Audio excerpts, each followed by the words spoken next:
Hello বন্ধুরা, আমরা কিন্তু এসেছিলাম এক্সপ্লোর করতে, যা তোমরা ভিডিওগুলোতে দেখছো আজকাল। আর এই পাশে আমার সর্ষের ক্ষেত, এই পাশে আরও একটি গাঁদা ফুলের বাগান। যতই বলো, সত্যি কথা বলতে আমি অ্যাজ এ বুলবুলচন্ডীর ছেলে হিসাবে সত্যি জানতাম না যে আমাদের বুলবুলচন্ডীতেও কিন্তু এত পরিমাণে গাঁদা ফুলের চাষ হয়। সিরিয়াসলি, ব্যাক সাইড থেকে রোদ আসছে, তো হয়তো ভিডিও কোয়ালিটি তেমন ভালো আসছে না, তো সেটিকে ইগনোর করো। এই দেখো, এই গাছটি তোমরা কে কে চেনো? হ্যাঁ, সত্যি কিন্তু আজকে দুপুরের দিকে বা বিকেলের দিকে যদি আমরা না বেরোতাম, মানে এমনি ঘোরাঘুরি করতে, তাহলে কিন্তু আমার এই সম্বন্ধে সত্যি কোনো আইডিয়াই থাকতো না যে আমাদের বুলবুলচন্ডীর মধ্যেও এতগুলো গাঁদা ফুলের চাষ হয়। তোমরা হয়তো আমার পেছনে দেখতেই পাচ্ছ, এদিকে কি পরিমাণে আর কি গাঁদা ফুলের চাষ হয়েছে।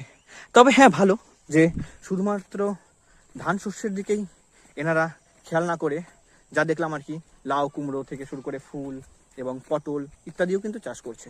আর এদিকে কিন্তু কুল গাছগুলো রয়েছে, যা আমি এর আগে একটি ভিডিওতেও কভার করেছি। এখানে ছোট ছোট কুলগুলো রয়েছে, এখানে কিন্তু এখনো পেকে ওঠেনি সেগুলো। ব্যাস, তো চলো আর কি নিচের দিকে যাওয়া যাক।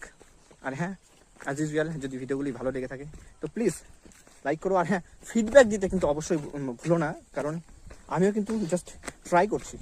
আর এই ভিডিওগুলি শখে বানানো, ঠিক আছে? তো যদি কিছু ইনফরমেশনে এদিক ওদিক হয়ে থাকে তাহলে প্লিজ ফরগিভ মি। ওকে, চলো বাই।